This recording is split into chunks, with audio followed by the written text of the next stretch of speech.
اللہ اکبر اللہ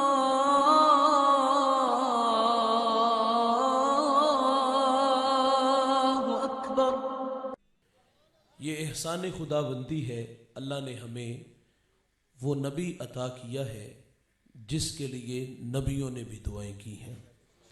حضرت ابراہیم علیہ السلام کعبے کی دیواروں کو کھڑا کر کے کہتے ہیں ربنا وبعث فیہم رسولا، دیکھ اللہ تیرا بابرکت گھر تعمیر ہو گیا، اب تو اس پیارے رسول کو بھیج دے۔ یار ایک شخص روزانہ اپنے مکان کی چھت پہ چڑھتا ہے اور اداس نگاہوں سے ان راہوں کو دیکھتا ہے جن راہوں سے سونے محمد نے گزرنا تھا۔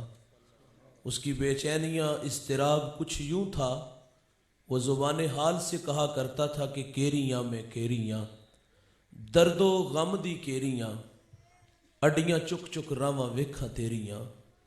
بحیرہ راہب بھی حضور کی راہوں میں کھڑا ہے۔ میرے نبی کی آمد سے 1000 سال قبل یمن سے طبہ اول علماء کی جماعت کو لے کر کے یثرب آتا ہے، اور علماء نے بتایا یہ جا آخر زمان محمد صلی اللہ علیہ وسلم کی ہجرت کی جا ہے۔ اس نے پھر وہاں علماء کے لیے 300 گھر بنائے اور ایک گھر اس نے حضور کے نام کا بنایا۔ دوستو، جو حضور کے نام کا گھر بنا تھا وہ یقیناً بڑے چاؤں سے بنا ہوگا، بڑی عقیدت سے بنایا ہوگا۔ گھر بنایا، حضرت شامون کو دیا، اور پھر حضور کے نام ایک خط لکھا جس کی تحریر بڑی میٹھی ہے۔ کہتے ہیں کہ میں طبہ اول آپ پر ایمان لاتا ہوں، آپ پر اترنے والی کتاب کی تصدیق کرتا ہوں۔ حضور میں آپ کا سب سے پہلا امتی ہوں، اور مجھے بروز قیامت اپنے غلاموں میں شمار فرمائیے گا۔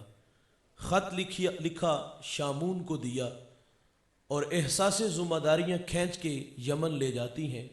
بس گزرتے اتنا کہہ جاتے ہیں کہ میرے پہ ایک مہربانی کرنا کہ اگر حضور میری زندگی میں تشریف لے آئیں تو مجھے ان کے آنے کی خبر دینا، اور اگر وہ میری زندگی میں تشریف نہ لا سکے تو یہ خط سنبھال لو، اس کو آگے نسلوں میں منتقل کر دینا۔ طبہ چلا گیا۔ عشاق کی بستی حضور کی راہوں میں ڈیرے جما کے بیٹھ جاتی ہیں، اور یار روزانہ طبہ وہ راہیں تکتا کہ کہیں سے کوئی سندیسہ، ہوا کا کوئی جھونکا، پیغام محبت لے آئے کہ جس کی راہوں میں تو تڑپ رہا ہے وہ پیارا نبی دنیا میں تشریف لا چکا ہے۔ ہجر کی آگ میں جلتے جلتے نقطۂ انجام کو پہنچتا ہے، جان جانے آفریں کے سپرد کرتا ہے، اور عشاق کی بستی حضور کی راہوں میں پلکیں بچھائی کھڑی رہی۔ دوستو، پھر 1000 سال کا طویل زمانہ بیت گیا۔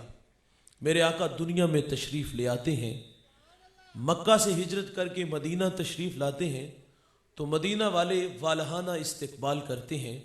طلع البدر علینا کی صدائیں پورے مدینے میں گونج اٹھتی ہیں۔ وہ خط جو 1000 سال پہلے حضور کے نام طبہ نے لکھا تھا، مدینے کے بڑے معتبر صحابی ہیں جن کا نام میٹھا ہے اور ان کا اعزاز بھی بہت بڑا ہے، انہیں حضور کی میزبانی کا بھی شرف ملا ہے۔ رومی کہتا ہے جب حضور ان کے گھر گئے نا تو انہیں چاہ چڑھ گیا، امروز شاہ شاہاں مہمان شدست تمہارا، جبریل با ملائک درباں شدست تمہارا۔ کہتے آج شاہوں کا شاہ میرے گھر کا مہمان بنا ہے، اور نوریوں کا سردار جبریل میرے گھر کا پہرا دے رہا ہے۔ حضرت ابو ایوب انصاری رضی اللہ تعالی عنہ تک وہ خط پہنچا۔ حضور مدینہ تشریف لائے تو مشاورت سے یہ بات طے پائی کہ جب حضور مدینے میں آئے تو تقاضۂ محبت یہ ہے کہ سب سے پہلے خط طبہ کا حضور کو پیش کیا جائے۔ تو اس کے لیے ابو لیلہ کا انتخاب کیا گیا کہ آپ خط پیش کریں گے۔ دوستو، جب حضور مدینے میں تشریف لاتے ہیں، ابو لیلہ حضور کے سامنے کھڑے تھے۔ کریم آقا ابو لیلہ کو دیکھ کر کے فرماتے ہیں کیا آپ ابو لیلہ ہو؟ قال نعم، جی میں ابو لیلہ ہوں، لیکن یہ تو بتائیں کہ آپ کو کس نے بتایا؟ فرمایا جس اللہ نے مجھے نبی بنایا۔ فرمایا کہ حضور پھر خود کہانی چھیڑتے ہیں نا کہ 1000 سال پہلے کچھ لوگ میری راہوں میں کھڑے ہوئے تھے، اور حضور فرماتے ایک دیوانہ میرے نام پیار چھوڑ گیا تھا، حضور ابو لیلہ کو فرماتے کہ مجھے طبہ کا خط دے دو۔